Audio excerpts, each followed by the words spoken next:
Barack Obama, élu 44e président des États-Unis. La jeune Europe se dote d'institutions nouvelles, un conseil des ministres des Affaires étrangères. Pour l'instant, il n'y a pas de cessez-le-feu. Yalta s'est terminé ce jour même à Paris. Chacun veut venir saluer l'ouverture du mur. Des centaines de civils ukrainiens ont d'ores et déjà été tués. Fabriquer la diplomatie, c'est aussi penser l'avenir et imaginer l'après.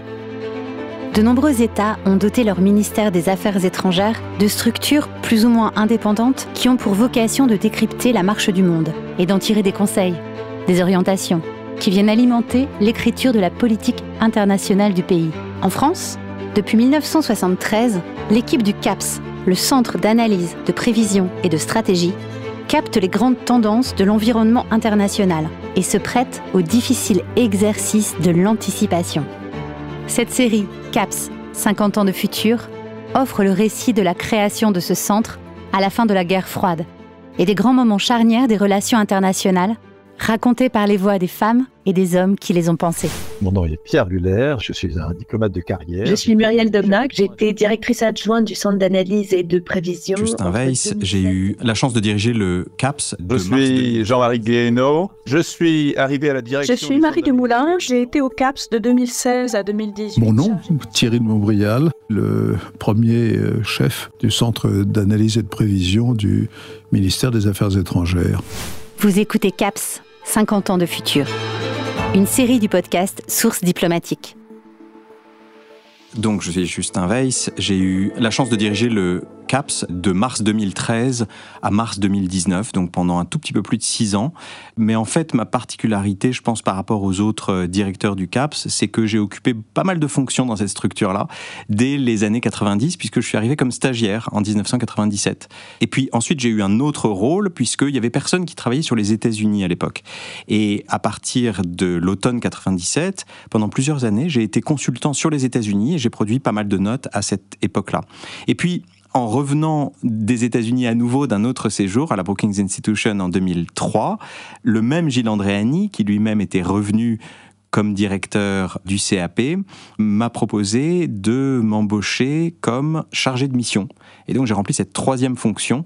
Après avoir été stagiaire puis consultant, j'ai été chargé de mission au CAP. C'est une structure que j'aimais beaucoup parce qu'elle permettait d'être à l'articulation de la réflexion universitaire et de l'action politique, évidemment. Et puis, nouveau coup de théâtre, en 2013, quand Laurent Fabius m'a appelé pour diriger le CAP. Je ne le connaissais pas, ce sont ses conseillers qui m'ont recommandé. C'est comme ça que j'ai commencé en mars 2013, à la tête de cette structure que je connaissais bien et qui venait de recevoir un nouveau nom, puisque Laurent Fabius, qui aimait bien nommer les choses, avait décidé de renommer cette structure, qui était donc entre-temps devenue la direction de la prospective et qui redevenait un centre, en quelque sorte, ça c'est les subtilités administratives, non pas le centre d'analyse et de prévision, mais le centre d'analyse, de prévision et de stratégie. Donc j'ai gagné un S quand je suis devenu directeur et je suis resté jusqu'en mars 2019. Donc analyse, prévision, planification, prévision, ces 3 mots commencent par un P, et stratégie parce que depuis le début, depuis 1973, le CAPS ne se contente pas de faire de l'analyse, mais fait des recommandations aussi, et c'est une de ses grandes fonctions, c'est de proposer une vision différente, de proposer d'autres options, de proposer un certain type de politique aux ministres et au président. Le monde change rapidement, il y a toujours une sorte de permanence rétinienne, si vous voulez, c'est-à-dire qu'on tend à voir le monde comme il était il y a quelques années. On ne prend pas souvent tout à fait en compte tous les changements, tous les bouleversements qu'il connaît. Et une des missions du CAPS, c'est de mettre à jour cette vision du monde. Je vais prendre un exemple. Le monde a changé très rapidement au milieu des années 2000. Il y a eu les printemps arabes en 2011, il y a eu en 2014 toute une série d'événements qui ont été mal anticipés. Il y avait eu fin 2013 Maïdan et la révolution en Ukraine, puis l'invasion de la Crimée, la guerre dans le Donbass, mais aussi l'irruption de Daesh et la prise de Mossoul en juin 2014. Il y a eu une guerre israélo-palestinienne, il y a eu Ebola, voilà. Mais tous ces événements-là, qui paraissaient difficiles à anticiper, relevaient pour bon nombre d'entre eux d'une modification plus générale. Et je suis assez content, je pense que le CAPS à l'époque a bien insisté là-dessus, et ça se retrouve dans les discours de Laurent Fabius, par exemple à la conférence des ambassadeurs ou ailleurs, c'est-à-dire l'idée que les États-Unis ne jouaient plus le rôle structurant qui avait été leur au cours des années précédentes. Pourquoi ? Parce que la guerre en Irak, parce que la crise économique de 2008, parce que la montée en puissance de la Chine et des émergents, et c'est le système international dans son ensemble qui se modifiait, et si on était surpris du peu d'allant de Washington pour aider la France dans son intervention au Mali début 2013, ou le fait que les États-Unis n'aient pas lancé l'attaque contre la Syrie à la fin août 2013 après l'attaque chimique contre la Ghouta, et des tas d'autres phénomènes comme ça s'expliquait bien par une modification, disons, systémique, c'est-à-dire une modification du système international. Et ça, je crois que note après note, on a expliqué ces phénomènes-là, le vide de pouvoir que créait l'attentisme de Barack Obama en particulier, et que ça a permis de, je pense, coller à la réalité des relations internationales, se méfier davantage de la Russie, peut-être qu'on y reviendra, être plus vigilant sur les transformations du Moyen-Orient, et d'autres phénomènes comme ça. Et donc, c'est moins d'avoir 2 ou 3 coups d'avance que de faire la bonne analyse du système international et d'en tirer des recommandations d'action appropriées. Moi, je me souviens d'une anecdote. C'était le 11 juin 2014 et Laurent Fabius devait intervenir à l'invitation de l'Institut Montaigne. Et on se retrouve avec le ministre devant le lieu et sans même me regarder, il me dit « Dites donc Weiss, on ne peut pas dire que pour Mossoul on a été trop prévenus ». Et effectivement, la veille, Mossoul était tombé aux mains de Daesh. Quelques mois auparavant, personne ne connaissait Daesh, sauf quelques analystes qui s'y intéressaient de près, Jean-Pierre Philu par exemple, un ancien du CAPS, c'est pas très étonnant, mais aussi quelques autres. Et évidemment, j'étais assez vexé parce que nous n'avions pas prévu la prise de Mossoul par Daesh, on avait mal mesuré l'ampleur. Bon, j'ai trouvé aussi que c'était un petit peu injuste de la part du ministre parce que, après tout, c'était une question très militaire et sans dénoncer les copains, je pensais que d'autres organismes au sein de l'État, la DGSE par exemple ou la DRM, étaient peut-être plus à même d'avoir prévu ce genre de choses, etc. Là, à nouveau, c'est vrai qu'on était surpris. Et de ce moment-là, de la surprise de la prise de Mossoul par Daesh, est venue cette idée, qui était une commande du ministre, en fait, de mettre en place des exercices d'alerte précoce. Et ça, je pense que c'est une des innovations les plus intéressantes de ces années-là. Ces exercices continuent d'ailleurs d'avoir lieu. De quoi s'agissait-il ? En fait, ce que nous faisions, c'est que nous faisions le tour des directions du Quai d'Orsay pour essayer de scanner l'horizon, en quelque sorte, et de leur dire, dans les 6 mois qui viennent, quels sont les événements possibles qui requerront l'attention du ministre, de la diplomatie française, du président, des événements évidemment négatifs, dangereux, parce qu'on s'intéresse toujours par construction à cela, mais aussi éventuellement d'autres types de développement. Et au fur et à mesure qu'on a fait un, puis ensuite tous les 2-3 mois, un deuxième, un troisième, 4e exercice, et qu'on a continué, on s'est rendu compte qu'on a un peu instillé une culture d'anticipation au sein de ces directions géographiques du Quai d'Orsay, mais les réunions, elles, se faisaient avec d'autres corps de l'État, en particulier avec le ministère de la Défense, la DGRIS donc, avec aussi les services de renseignement, avec Bercy également, parce qu'on s'intéressait à ce qui se passait du côté des crises économiques et de ces problèmes-là. Et donc, on a créé un peu une culture de l'anticipation et de la prévision qui a d'abord été bénéfique, je pense, en elle-même pour être davantage tournée vers l'avenir et pas simplement vers ce qui se passe, mais aussi, dans une certaine mesure, parce qu'il ne faut pas se leurrer, on ne peut pas prévoir l'avenir. Je crois que ça, c'est le point de départ, disons, épistémologique de toute réflexion sur l'anticipation. On ne peut pas le prévoir. L'avenir est fait de nécessité et de contingence, et on ne sait jamais quand on aura des printemps arabes ou le déclenchement d'une guerre. C'est vraiment très, très, très compliqué. Et on a testé au cours de ces années-là pas mal de méthodes, les marchés prédictifs, par exemple, qui étaient en plein développement à cette époque-là, les méthodes de prospective par scénario. Et donc, on est arrivé sur ces exercices d'alerte précoce qui ont permis tout de même de saisir un certain nombre de choses. On a plutôt bien fonctionné sur, par exemple, la prévision de la guerre au Yémen, sur la crise des réfugiés de 2015. On a fait des scénarios pour ces deux événements-là. Il y a aussi des choses qu'on a mal prévues. Et évidemment, tout ce travail d'anticipation, il faut toujours le mesurer au nombre de scénarios qui ont été faits. C'est-à-dire, c'est facile d'avoir bon sur un scénario si on en a fait 30, mais évidemment, ça n'est pas utile aux politiques. Le ministre se moque de lire 30 scénarios parce que ça ne le guide pas du tout. Ce qu'il faut, c'est en avoir 2 ou 3 sur lesquels on veut attirer son attention et espérer que c'est bien l'un de ces 3 scénarios qui va se matérialiser, parce que là, il est possible d'agir ou au moins de se mettre en conditions intellectuelles et politiques d'agir, c'est-à-dire être davantage préparé. Et donc, on a eu des succès, des échecs, mais l'exercice lui-même est important, y compris pour la culture administrative, et il a permis de donner des coups d'éclairage sur ce qui allait se passer dans ces années-là, qui était très utile.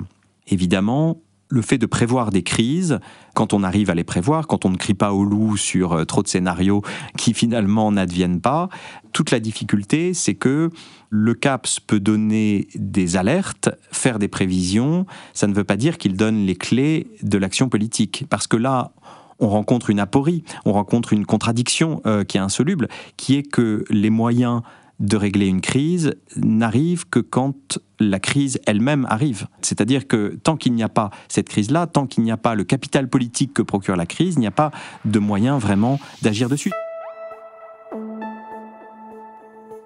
C'est un des grands dilemmes sur l'action climatique, parce qu'on sait très bien que la crise arrive, mais tant qu'elle n'est pas là, il est très difficile d'obtenir un changement des attitudes, des politiques, des circuits économiques, etc. Et ça, cette aporie-là, qui est assez frustrante, elle est quotidienne au CAPS quand on fait de la prévision et de l'anticipation, et elle nous est parfois un peu injustement reprochée. Dans les scénarios qu'on fournit au ministre et à la cellule diplomatique de l'Élysée, on se couvre toujours, c'est-à-dire qu'on prévoit toujours le scénario le pire. Et d'ailleurs, malheureusement, ces dernières années, c'est souvent le scénario du pire qui est advenu, confère la guerre en Ukraine, par exemple. Et ça, c'était du ressort de mon successeur à la tête du CAPS. On n'est pas simplement dans le prédictif, on est aussi dans le prescriptif, si vous voulez, c'est-à-dire qu'est-ce qu'il faut faire pour éviter que telle ou telle situation advienne et ne pèse de façon négative sur les intérêts de la France et de l'Europe.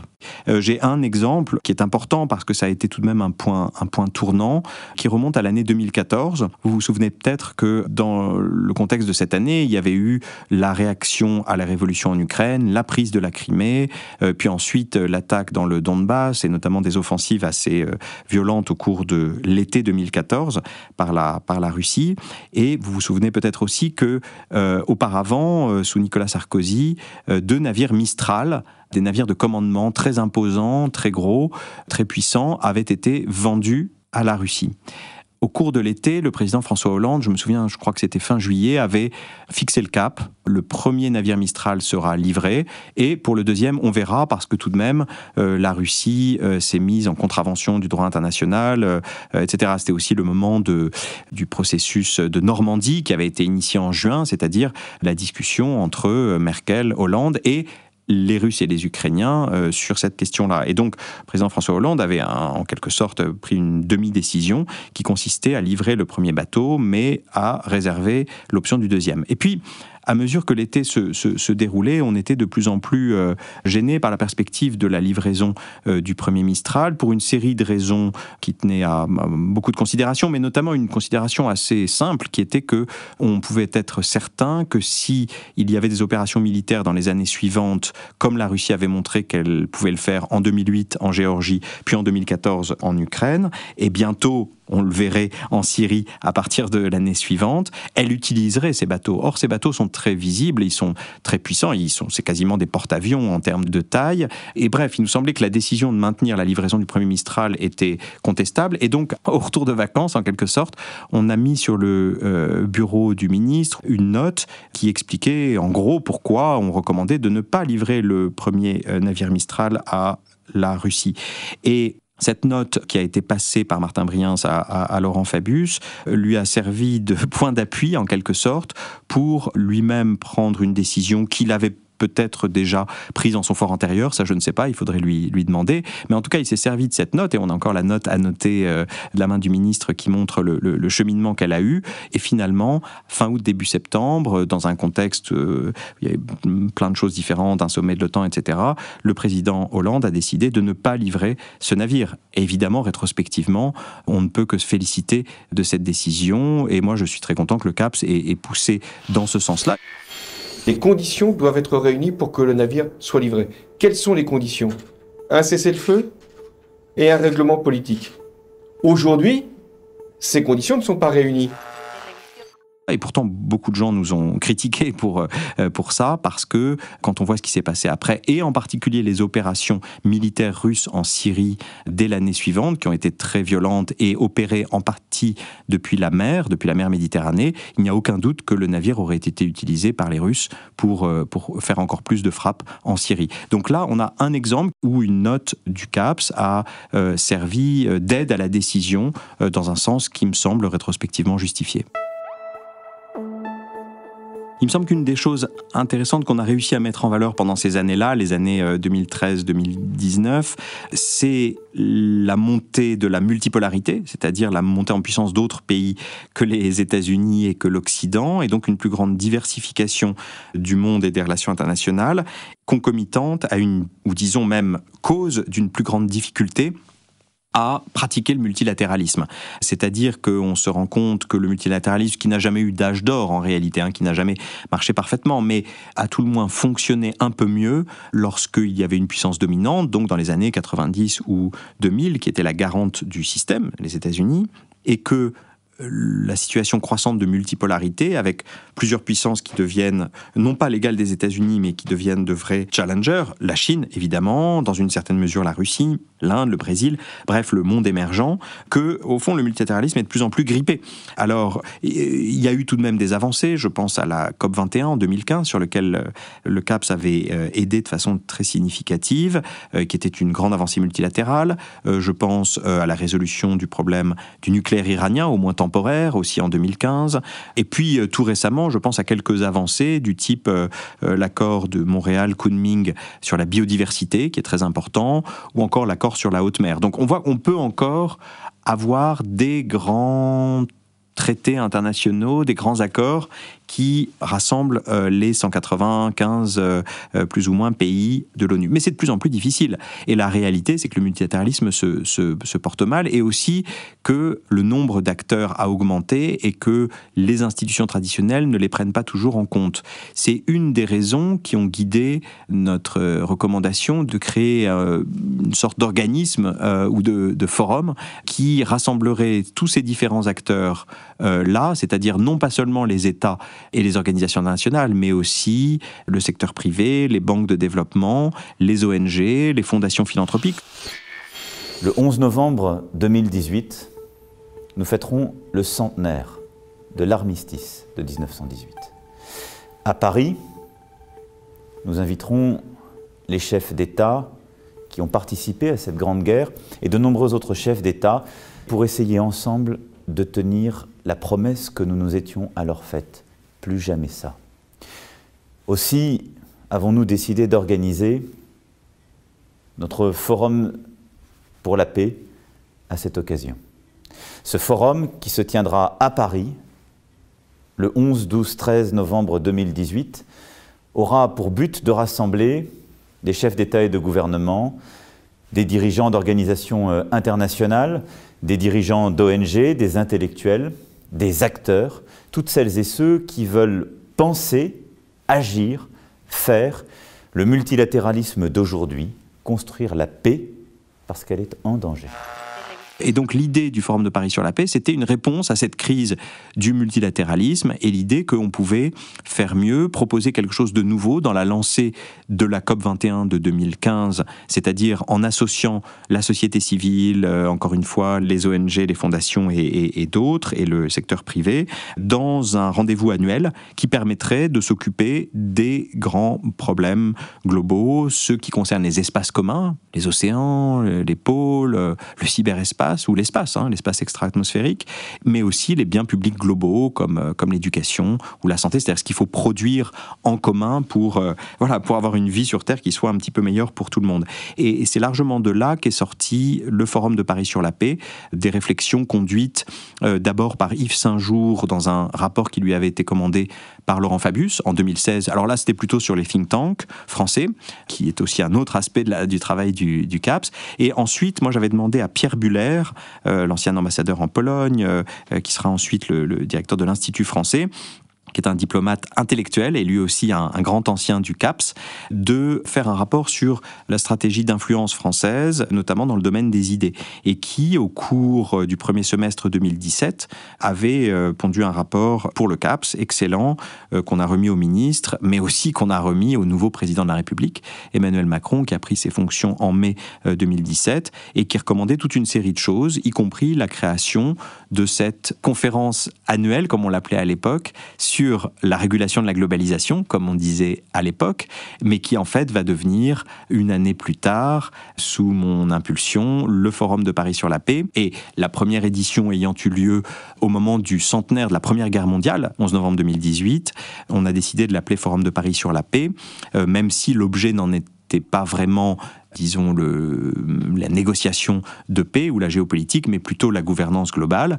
Mais on a jugé, et je pense que c'était sage, d'abord que ces questions de paix finiraient par arriver sur l'agenda, on l'a malheureusement vérifié après, et ensuite qu'en termes de pure communication, Forum de Paris sur la gouvernance globale, c'était vraiment trop horrible, et que personne ne viendrait, et qu'il valait mieux appeler ça le Paris Peace Forum, ça sonnait bien en anglais également, et qui a été depuis une réussite, puisqu'il attire beaucoup de chefs d'État, d'ONG, d'entreprises et d'autres chaque année, le 11 novembre à Paris, et qui sert justement de complément au multilatéralisme onusien en proposant d'autres solutions, des coalitions multi-acteurs, comme on les appelle, qui rassemblent ces différents acteurs-là au-delà des États et qui peuvent agir dans les domaines du numérique, de la santé, du climat ou de la biodiversité.